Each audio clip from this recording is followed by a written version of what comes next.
시청자 여러분 안녕하십니까. 지금부터 저녁에는 안보정론을 시작하겠습니다. 이 시청자 여러분들께서 제 썸네일을 보셔서 아시겠지만은요, 이번 시간에는 이 캠프 데이빗 협상 이 내용만 가지고 한 20여 분간에 걸쳐서 짤막하게 정리해 드리겠습니다. 제가 오늘 방송했는데 대부분 다 30분씩 해가지고요, 조금 지루하시고 또 이 길게 느껴졌을 것 같아요. 자, 그런데 저는 잘 아시다시피 몇 개씩 중요한 뉴스를 보다 보면 저도 한 20분 내로 하고 싶은데 좀 길어져요. 아유, 미안하게 생각하고요.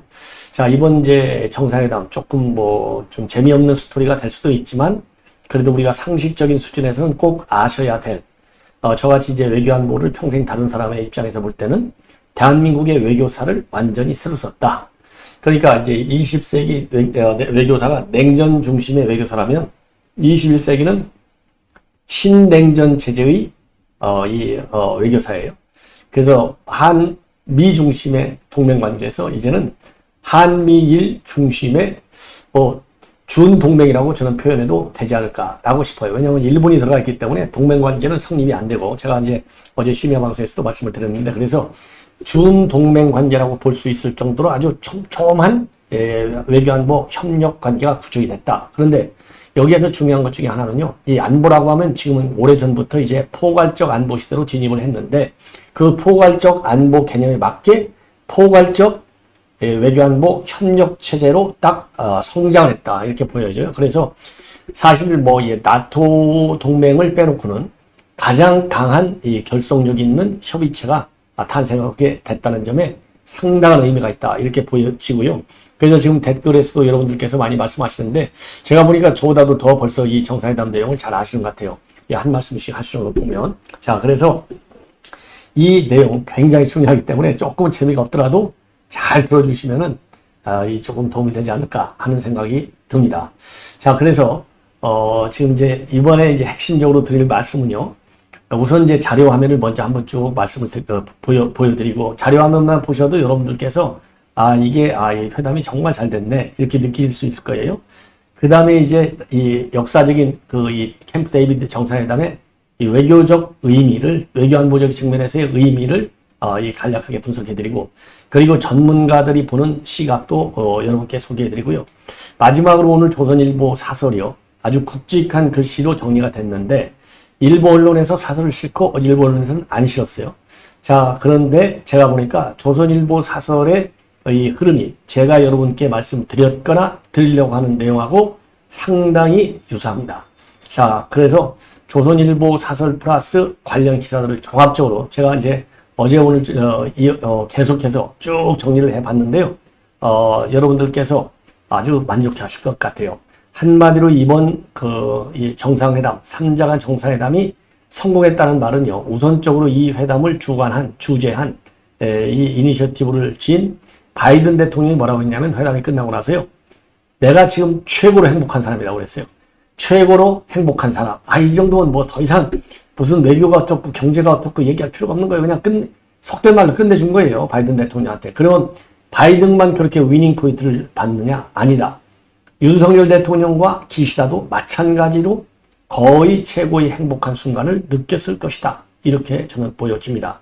그 이유는 공동의 적이라고 해도 돼요. 왜냐하면 이번 정상회담에서 분명하게 딱 찍은 것이 이제 북한의 핵미사일. 그 다음에는 이제 중국은 무질서하잖아요. 국제 주범을 지키지 않지 않습니까? 그래서 주범을 지키지 않는 중국, 이거 딱 찍었고, 그 다음에 우크라이나 사태도 딱 찍었어요. 이러고 본다면 푸틴과 그 다음에는 시진핑, 그리고 김정은이를 겨냥한 협의체다. 그런 점에서 사실상은 이제 준동맹적 성격을 가지고 있다. 이렇게 평가할 수 있어요.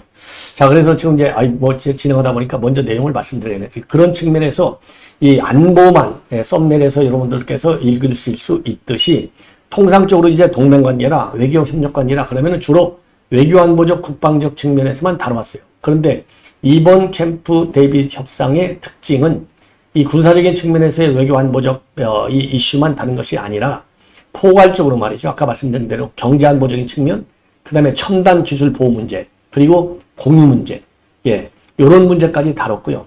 그 다음에는 지금 이제 이 금융위기가 과거에 한번 왔고, 최근 들어서 중국 부동산 시장이 굉장히 위험하다. 그러다 보니까 중국발 리만 브라더 사태와 같은 현상이 나타나지 않겠느냐. 이런 우려가 국제금융계에서 일고 있어요. 이런 점에서는 이제 우리 한국도 굉장히 우려를 갖지 않을 수 없는 사안인데, 그러다 보니까 금융 분야에서까지도 협력이 딱 들어가 있습니다. 자, 그래서 이 안보적인 측면에서 뿐만 아니라 경제, 기술, 금융, 그리고 산업 부분, 요렇게 해서 한 5, 6개 분까지요. 관련 부처 장관들을 핵심, 뭐라고 그러죠? 회의체의 주재자, 즉, 장관급 협의체를 각 분야별로 신설해서 연례화시키는다. 그냥 정상회담은 당연한 것이고. 그래서 정상이 제1층, 제일 꼭대기층, 뭐 요즘 얘기도 펜트하우스에 속한다고 하면 맨 꼭대기 층에 있고, 그 다음으로 장관급 협의체들이 대여섯 개가 쫙 있어요. 이게 이제 다층적이고 복합적 협의체를 만들었고, 이거를 정례화시키는 거예요. 요게 엄청난 성과다. 이렇게 보여져요. 왜냐하면 3개국 정상이 이렇게 딱 똑부러지게 만나서 협의를 한 거, 협상을 한 것, 정상회의를 한 것도 사상 초유지만은요, 이렇게 포괄적 이슈를, 이게 각국 간의 이해 상출의 여지가 굉장히 많거든요. 그럼에도 불구하고 이렇게 다양한 이슈를 포괄적으로 다루면서도 이 합의점을 딱 만들어가지고 공동성명에 담았다. 이 점도 어마어마하게 중요하다. 그래서 협의 채널이 대통령 플러스 장관급으로 가다가 다양하게 이루어졌다. 예. 다층적이고 복합적으로 이루어졌다. 이런 점에서 2중, 3중의 연계고리를 다 갖게 된다 이거예요. 요 얘기는 결국 뭐냐? 대통령이 한 사람이 바꿈으로써 양자가 또는 다자간의 합의 내용이 무시되고, 뭐라고 그러죠? 준수되지 않고, 이행되지 않고, 파기되는 거. 이런 거를 막아야 되겠다. 왜냐면요, 요게 굉장히 중요한 반면교사가 바로 문재인 정권이에요. 문재인 정권이 한미 동맹체제라고 하는 이 큰 기둥을 무너뜨려 버렸잖아요. 그리고 한일 우호 협력관계라고 하는 이 또 다른 중요한 축을 또 무너뜨렸어요. 그러니까 전통적 의미에서의 대한민국의 외교안보의 기둥을 문재인이가 다 무너뜨려 버린 거예요. 만약에 그런 일이 있어서는 안 되겠지만 이상한 민주당 정부가 들어서가지고 문재인 또는 문재인보다도 못한 인간이 딱 들어서서 만약에 이 안보를 또 책임진다? 또 무너지게 되는 거예요. 그래서 이렇게 다층적이고 복합적으로 해서 정권 교체와 관계없이 이루어질 수 있도록 이 3자 간 이번 캠프 데이비드 이 회의에서 나타난 이런 캠프 데이비드 원칙과 정신과 그리고 이제 공약, 이런 사항이 지켜질 수 있도록 시스템화했다. 이런 점에서 굉장히 중요하고요. 그리고 이제 한미라면 그동안에는 이제 동북아 이쪽 지역 이슈만을 다뤄왔는데, 이번에 보면은 바로 인도 태평양 지역 문제를 중점적으로 다뤄요. 왜 그러냐? 중국이 지금 남중국해, 동중국해, 대만에 비해서 어마어마한 질서 파괴 행위를 하고 있지 않습니까? 자, 이런 거를 이제는 더 이상 용납하지 않겠다. 3개국이 나서서 이거를 적극적으로 관리해 나가겠다. 요거를 합의한 거예요. 그래서 아까 이슈적인 측면에서도 굉장히 넓어졌고요. 그 다음에 지역. 왜냐하면 국제정치를 논의할 때는 이제 지역 개념이 굉장히 중요한 하나의 변수가 되는데, 이번 이 캠프 데이비드 협상에서는 지역 개념이 동북아 이 단계를 넘어서 인도 태평양 지역까지 확 넓혀 나간 거예요. 그렇다고 해서 유럽 문제를 안 다루냐? 노, 유럽 문제도 다룬다 이거예요. 그래서 글로벌 차원에서의 한미일 삼각 아주 안보 체계를 확실히 하는 거. 그래서 우크라이나 문제까지도 이번에 다뤘지 않습니까? 이러한 지역적, 그 다음에 이슈적인 측면에서 볼 때도 굉장히 새로운 형태의 아주 강한 협력체가 됐다. 이렇게 볼 수 있어요. 그런 측면에서 굉장히 중요하고, 또 하나는 뭐냐? 왜냐면요, 이 국제적으로 아니면 양자 차원에서 가장 중요한 것이 안보 위협인데, 우리 같은 경우 이제 북한 핵미사일, 일본도 마찬가지고 미국도 마찬가지. 이게 공동 위협이에요. 그리고 이렇게 지금 이슈별로 지역별로 초월해서 다루게 된 이유 중에 하나는 바로 중국이나 그다음에 러시아 그리고 이제 북한도 마찬가지죠. 북한도 중동 쪽에 맨날 이 불법으로 무기 수출하잖아요. 그리고 또 글로벌 차원에서 사이버 해킹을 하지 않습니까? 그러니까 이 세 개 국가가 글로벌 차원의 안보 위협 행위를 계속 하고 있는 거예요. 그래서 이제 글로벌 차원에서 모든 이슈를 다룰 수밖에 없는 상황이 된 겁니다. 예. 그러다 보니까 이러한 위협에 대응하기 위해서는 우리가 말로만 안 되잖아요.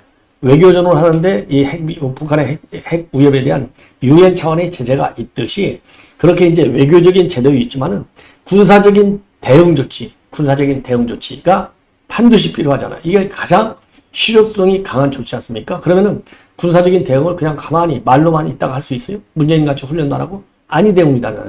이것도 문재인 때 그 실패를 배운 거예요. 삼국 정상에. 그래서 이 3개국 간에는요, 군사훈련을 연례화한다 이거예요. 연례화. 예. 절대 이 문재인 때처럼 적당히 말로만 아니면 도상으로만 이 컴퓨터 시뮬레이션으로만 이거 아니 됩니다. 실전 훈련을 해야 되겠다. 이것도 이번에 합의를 봤어요.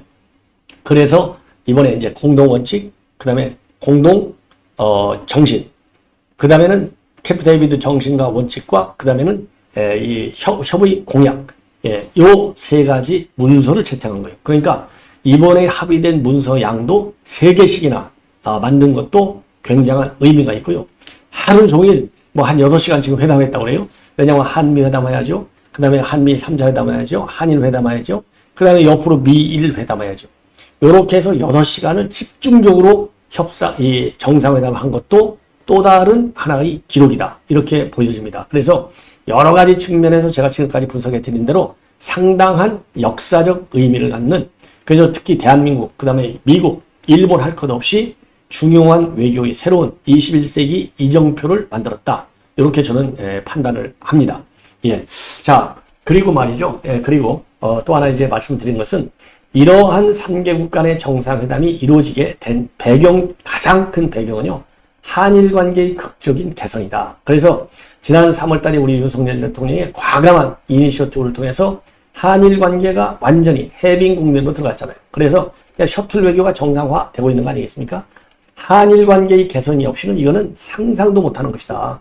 자, 상상도 못하는 거예요. 그래서 그런 점에서 본다면 윤석열 대통령의 이런 이 대단한 도전적 이 외교적 이니셔티브가 사실상 이번 캠프 데이비드 협상의 성사에 엄청난 기여를 했다. 저는 그렇게 봅니다. 그래서 바이든 대통령이 이거를 이니시에이트 해가지고요, 사상 처음으로 정상회담을 했지만은 그 가능성을 100% 수준으로 높여준 결정적 계기는 윤석열 대통령의 주도권, 거기에 이제 기시다 총리의 적극적인 화답, 이런 것이 어우러지다 보니까 이번 협상이 된 것이 아니냐. 그래서 공통의 위협은 북한, 러시아, 중국으로부터 위협에 대한 대응이다. 그러니까 벌써 이제 대만 문제까지 다 다뤘잖아요. 이번에 대놓고 대만, 중국 딱 명시해버렸어요. 그러니까 벌써 중국이 강력 반발하면서 대만 해협의 40여 척의 지금 이 전투 그러니까 함정을 동원해서, 그리고 이제 전투기를 동원해서 무력 시위에 나섰습니다. 그래서 이렇게 이제 한국과 미국과 일본이 굉장히 이 협력 관계를 거의 동맹 수준으로 키우다 보니까 따라서 반작용이죠. 중국과 러시아와 북한의 반작용도 상당히 커질 것이다. 그래서 제가 말씀드렸잖아요. 제가 이 2010년대 초부터 이 언론에 나와서 공개적으로 얘기하기 시작한 것이, 이거 신냉전은 최소한도 2050년도까지는 간다 라고 말씀을 드렸는데 2050년도 넘어서까지 갈 가능성이 많아요. 물론 이거를 단순하게 얘기하면, 예를 들어서 그러면 말이지, 전옥현 당신 말이야, 이 트럼프 같은 사람이 미국 대통령이 돼가지고 확 뒤집어 엎으면 어떨게? 확 뒤집어 엎을 수 있죠. 이론적으로 가능성 배제할 수 없어요. 그러나 만약에 한국과 미국과 일본의 어느 정상이 이거 캠프 데이비드 이번 이 협상 내용을 뒤집는다? 국내외적인 역풍이 굉장할 것이다. 그 국내외적인 역풍을 과연 이겨낼 수 있는 그런 백업 능력을 갖겠느냐? 그 점은 상당히 저는 회의적으로 본다. 그런 측면에서요, 100% 싹 도아니면 뭐 all or nothing 이런 개념으로 이번 합의 내용을 뒤집기는 어려울 것이다. 저는 그렇게 봅니다. 그래서 이게 하나의 이 한반도 동북아 인도 태평양 지역 국제적인 이 장에서 세계 국제적인 흔히 얘기하는 평화와 안정, 그리고 이제 경제적인 측면에서의 프로스페리티, 성장과 이 번영, 요런 거를 쭉 끌어가는데, 우리 자유연대 진영 쪽에서 끌어가는데 굉장히 크게 기여를 할 수 있는 것 아니냐. 그래서 중국의 흔히 얘기해서 1대1로 정책, 이거 있지 않습니까? 요런 것보다도 더 큰 이 경제적인 영향도 행사할 수 있다. 왜냐면은요, 한국과 미국과 일본의 GDP가요, 전 세계 GDP의 32%를 장악하고 있어요. 그래서 세계 최강의 협력체, 뭐 동맹이라고는 볼 수 없듯이, 그러나 사실상은 그냥 동맹이라고 생각하면 됩니다. 그러니까 벌써 지금 민주당이 난리를 치고 있잖아요. 동맹관계 맺었다고. 한마디로 저는 무식해요. 이 소리나 마찬가지예요. 동맹이 아닙니다. 동맹이 아니고 그냥 분명히 이 협의 공약에도 나왔잖아요. 이건 동맹, 듀티, 의무화시키지는 않는다. 이렇게 딱 돼 있어요. 어느 일방이라도 약속을 지키지 않고 싶을 때는 빠져도 된다. 예, 군사적인 대응 이런 데 있어서. 그런데 거기에 빠지면 빠지겠다고 한 나라가 최고 많이 손해를 보는 거예요. 그래서 저는 빠질 수 없다고 봐요.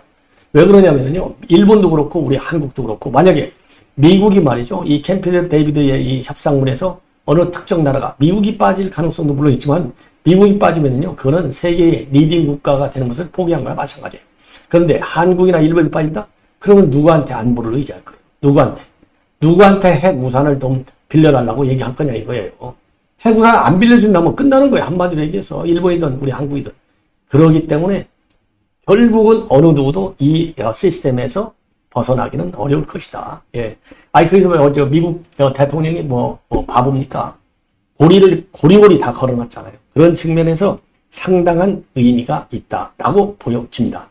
자, 그러면은요, 이 정도로 해서 제가, 여러분들 좀 이해가 되시는지 모르겠어요. 쉽게 제가 설명하고 있는데, 그러면 이 자료 화면을 한번 여러분께 보여드리도록 하겠습니다. 이 자료 화면을 보시면요. 자료 화면을 보시면, 이게 조금 여러분들께서, 말씀하세요. 네. 자료 화면을 보시면요. 이 분위기를 아실 수 있어요. 이거는 이제 우리 윤 대통령이 회의를 다 마치고 귀국하는 비행기에 올라갔다 탄 모습이고요. 요거는 이제 현장에 기자회견할 때 윤 대통령의 모습이고요. 자, 빠르게 좀 보여드리겠습니다. 이게 캠프 데이비드 별장 안에서의 지금 정상회담, 이 공동 기자회견으로 가는 거. 이 노타이 차림의 정상회견도 바이든 대통령의 아이디어인데 굉장히 편한 상태에서 그야말로 신뢰관계가 강하니까 넥타이 메고 딱딱해 하지 말자. 요 얘기예요. 그래서 이제 노타이로 기자회견까지 하고 있고, 이 캠프 데이비드 딱 써 있잖아요. 예. 자, 그래서 요게 기자회견이 이제 하나의 이제 피날레가 되는 것이죠. 야, 빡빡하게 하고 있고, 그리고 이제 우리 윤 대통령이 도착했을 때 이렇게 한일 간의 양자 회담을 할 때 바이든 대통령이 반가워하는 모습. 예. 자, 요게 이제 여기서도 보시면은 자, 바이든 대통령이 윤 대통령 얼마나 좋아합니까? 이 정상 간의 신뢰 관계도 굉장히 중요하지 않습니까? 자, 이렇게 해서 여러분들 지금 이제 제가 쭉 정상회담과 관련된 뉴스를 지금 자료 화면을 통해서 보여드렸습니다. 자, 그러면은요, 내용적으로 본다면 이제 이 자료 화면, 예를 들어서 한미일 3개국 간의 GDP를 비교하면요, 한국이 5,156명, 이 GDP가 1조 6,700억, 13위, 미국이 3억 3,900, 야, 맞네요. 25조, 아이고, 우리의 25배. 이게 세계 3위. 그 다음에 일본이 세계 12위인데 1억 2천만 명. GDP로 따지면 4조 2천억. 세계 3위. 우리가 13위. 예, 이렇게 해서 이 세 개 국가를 합치면은요, 32%라는 거예요, 세계. 이거 어마어마한 비중입니다. 예. 요게 이제 그 경제력. 그 다음에 이제 나토하고 비교하기가 쉬운데, 한미일 3자 이번에 협의 공약이라는 커미트먼트, 얼라이언스가 아니다는 점. 이게 이제 공약 발동의 조건은 뭐냐? 한미일의 공통의 이익과 안전 보장에 영향을 미칠 수 있는 영내 도전이나 도발, 위협이 발생할 경우에 공동 대응한다. 그러면 협의체는 정상 간의 한 라인을 구축하고 3국의 적시 소통을 위한 메커니즘을 개선한다. 기존에 여러 가지 이제 메커니즘 있잖아요. 협의체. 요거를 좀 더 효율 있게 고쳐나간다. 협의 대응은 뭐냐? 3자 협의 공약의 내용은 정보를, 북한이 우리 미사일로 우리 한국을 공격했어. 그럴 때는 관련 정보를 실시간으로 공유하는 거예요. 그리고 대외적인 메시지도 조율. 왜냐하면 우리가 결속을 잘하고 있다고 또 보여야 될 거 아니겠습니까? 그리고 공동으로 대응할 조치를 협의한다. 다만 뭘 좀 저기를 하느냐. 방위권과 같은 주권. 그리고 기존의 한미 또는 미일 방위 조약을 침해하지는 않는다. 이러한 이 제한 규정을 뒀어요. 이렇게 되어 있고, 그 다음에 나토하고 이제 비슷한 건데, 나토도 영토 보전 정치적 독립 안보 의의 없이 그 다음에 회원국의 합의 의무 발동 요구 시는 합의를 의무한다 되어 있거든요. 요게 다른 거예요. 여기에 영토 보전과 정치적 독립 안보 의의 이게 굉장히 동맹에 필수적으로 적용되는 워딩들이에요. 근데 요거를 우리 이번에 협의에서는 그런 아주 강한 워딩을 안 썼지 않습니까? 왜? 이거 동맹으로 보여질 우려가 있으니까. 그리고 여기서는 합의를 의무한다고 되어 있잖아요. 근데 우리는 합의 의무를 안 해요. 그냥 컨설트하게만 되어 있어요. 협의 채널은 이 당사국 대표가 참여하는 위원회가 있어서 여기서 하고, 그리고 협의 내용은 우리하고 이제 비슷합니다. 다만 여기 공약 발동 조건만 확실하게 차이가 나는 거예요. 그래서 우리는 공약이 아니다, 이렇게 해서 대외적으로 괜히 불필요한 자극은 최소화하겠다, 이런 얘기고요. 그 다음에 전문가가 볼 때 천용우 전 외교안보수석인데 한미일 정상회의 자체가 역사적 의미다. 왜? 사상 초유. 위성락, 한미 위성락은요, 참고적으로 이재명의 이 안보 선생, 이 위원장이었어요. 캠프 때. 한미일 공조 강화에 따른 중로 반발을 대비해야 된다. 그리고 박원군, 이화여대 교수인데 한일 관계가 악화되더라도 삼국회담 틀에서 만나서 관리할 길이 열렸다. 김현욱 국립외교원 교수는 삼국협의체 이번 미국 지역 안보 다자 협력의 핵심 축이 될 것이다.